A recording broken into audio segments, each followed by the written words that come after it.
Hello everyone, कैसे आप सब लोग। आज की इस वीडियो में मैं BEDC 104 British poetry and drama की इंस्पिरेशन के पोइटिक आर्ट का कविता लिखने का तरीका एंड उनका स्टाइल कैसा था, पोइट का काम क्या है, स्पेंसर क्या मानते थे, सेल्फ फैशनिंग, खुद को बेहतर बनाना कैसे बना सकते हैं, तो ये सारी चीज़ों को कवर करूँगी जो हम लोगों का ब्लॉक 1 यूनिट 3 में है।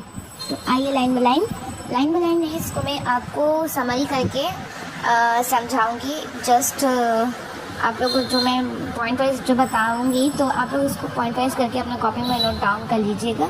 तो आइए आपको अपने लैंग्वेज में हिंदी में समझाती हूँ। तो फर्स्ट है, कौन थे स्पेंसर। तो एडमंड स्पेंसर एक बहुत बड़े इंग्लिश पोएट थे। उन्होंने एक नया पोएटिक स्टाइल बनाया जिसको कहते हैं स्पेंसरियन स्टैंजा। इसमें कविता रिदमिक, म्यूजिकल और केयरफुली लिखी जाती थी। ठीक है, इन्होंने खुद का एक अपना स्टाइल बनाया था जिसे स्पेंसरियन स्टैंजा कहते हैं।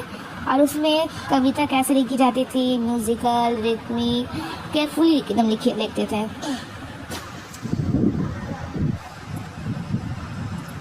उनकी लिखी हुई कविता में बहुत डीप मीनिंग और हाई क्वालिटी इंग्लिश नज़र आती है। और उनका जो उनके काम से जो शेक्सपियर हैं और मिल्टन हैं जैसे बड़े पोएट्स को भी बहुत इंस्पिरेशन मिली थी। तो ये मतलब स्पेंसर की कविता लिखने से उनके बड़े बड़े पोएट शेक्सपियर, मिल्टन जैसे लोग भी उनसे बहुत ज़्यादा इंस्पिरेशन हुए थे। 2 नंबर में है हम लोगों का, उनका स्टाइल कैसा था। स्पेंसर का पोएट्री कविता लिखने का स्टाइल कैसा था। तो स्पेंसर अपनी पोएम्स में पुराने इंग्लिश वर्ड्स यूज़ करते थे जैसे दी, दो, दोस, जिससे पोएम्स को और ट्रेडिशनल फील मिले।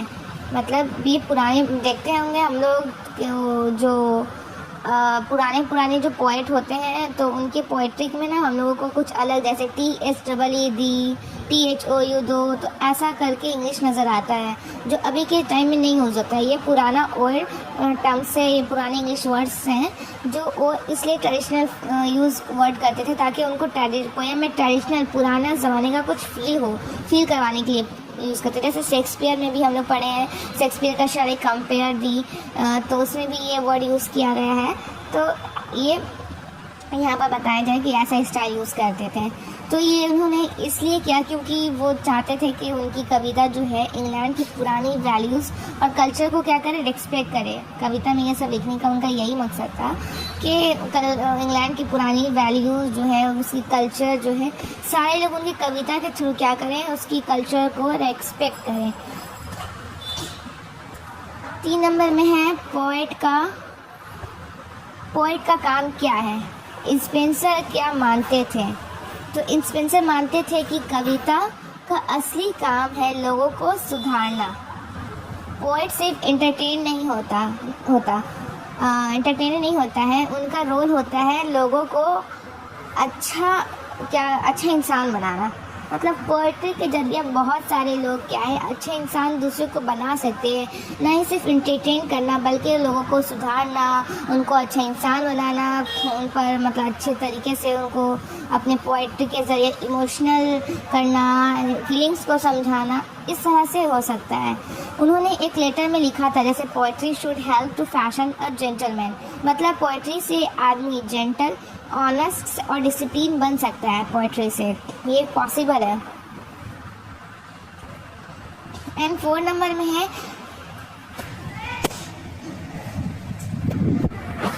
सेल्फ फैशनिंग, खुद को बेहतर बनाना।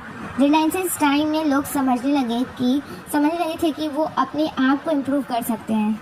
ठीक है, स्पेंसर ने भी क्या किया, अपने आप को एक बड़े पोएट और नॉवेल पर्सन बनाया। और शुरुआत में उनके पास कुछ नहीं था, लेकिन अपनी राइटिंग के थ्रू उन्होंने सोसाइटी में क्या किया, एक अच्छी पोजीशन बनाई। मतलब अपनी पोएट्री के थ्रू क्या किया, लोगों को अपना पहचान बनाया, अच्छा इंसान बना, बड़ा पोएट बना, एक नॉवेल पर्सन बना। इस तरह से पोएट्री के यूज़ सिर्फ सोसाइटी को सुधारने में नहीं किया जाता है बल्कि खुद को सुधारने में भी होता है। 5 नंबर में है उनका स्टाइल और टेक्निक कैसा था। तो स्पेंसर जो है अपनी कविता में एलिगोरी, जैसे कहानी छुपी हुई मोरल सीख होती है, उसे एलिगोरी कहते हैं। कहानी में कोई मोरल सीख छुपी है, उसको बार बार रिपीट करना और हाई लेवल का लैंग्वेज यूज़ करना, तो उनका ये स्टाइल था, उनका लिखने का ये टेक्निक था। इससे उनकी पोएम से मैसेज और वैल्यूज इजीली समझी जा सकती थी। उनका स्टाइल सीरियस था, फन या टाइम पास नहीं, बल्कि उनकी पोइट्री का पर्पस क्लियर था कि सोसाइटी और लैंग्वेज को स्ट्रॉन्ग बनाना था, बल्कि सिर्फ फनी और टाइम पास के लिए नहीं। उनका पर्पस सामने एकदम था, क्लियर था कि सोसाइटी को सुधारना, परफेक्ट बनाना और लैंग्वेज को स्ट्रॉन्ग बनाना। 6 नंबर में पोइट्री का एक्सपेरिमेंट। उन्होंने सोनेट फॉर्म जैसे छोटी लिरिक कविता में भी नए एक्सपेरिमेंट किए, जैसे स्पेंसरियन सोनेट हुआ। उनका फोकस होता था फीलिंग और इमोशन दिखाना, ना कि सिर्फ स्टोरीज या नॉलेज देना। उनका मेन फोकस ये था कि लोगों को फील करवाना, इमोशन कराना। मतलब ऐसे बहुत सारे ऐसे कविता होते हैं ना, जैसे कुछ गाना अभी के टाइम में समझ लें, ऐसा कविता होते हैं जिससे हम लोग बहुत ज़्यादा इमोशनल हो जाते हैं या फिर हमारे अंदर बहुत जज्बा आ जाता है। तो उनका यही मकसद था, ना कि सिर्फ स्टोरी पढ़ के कुछ नॉलेज दे देना, ये नहीं था।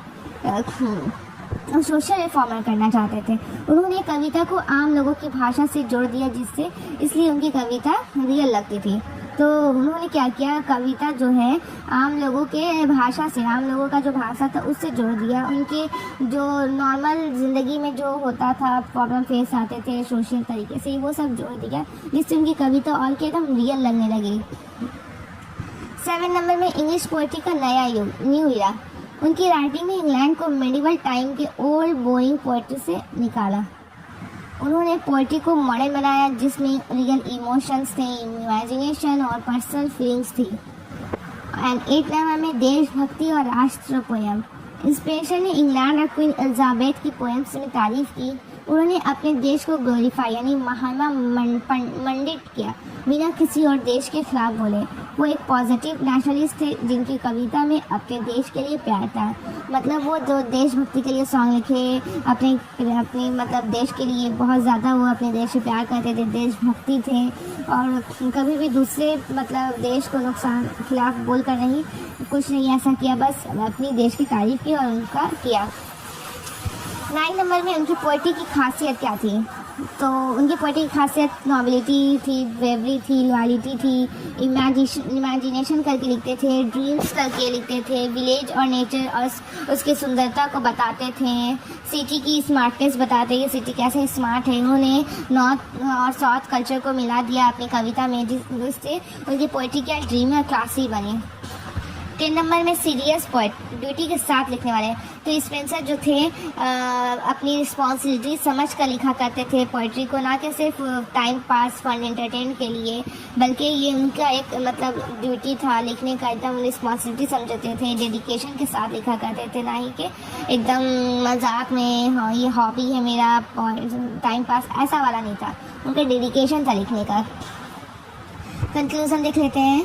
कंक्लूजन हमारा, स्पेंसर एक ग्रेट पोएट थे जिन्होंने पोएट्री के ज़रिए क्या हम लोग को समझाने की कोशिश की है कि सोसाइटी को कैसे इम्प्रूव किया जा सकता है अपने पोएम के थ्रू, अपने पोएट्री के थ्रू।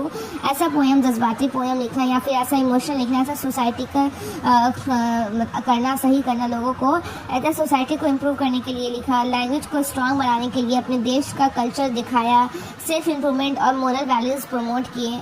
तो उनका स्टाइल, इमोशन, इमेजिनेशन और रिस्पॉन्सिबिलिटी उनको यूनिक बनाता है। वो मॉडर्न पोएट्री का फाउंडेशन बनाते हैं, जहाँ से शेक्सपियर, मिल्टन जैसे पोइट्स ने इंस्पायरेशन ली। तो ये था हम लोगों का स्पेंसर के बारे में कि उनका पोएम पोएट्री कैसे लिखते थे, क्या थीम था, क्या खासियत थी, ये सब और ओवल था। तो प्लीज़ चैनल को सब्सक्राइब कर ले, शेयर कर दे और कमेंट करके ज़रूर बताएं कि आपको और क्या चाहिए, आप वीडियो कैसे लगी। Thank you so much.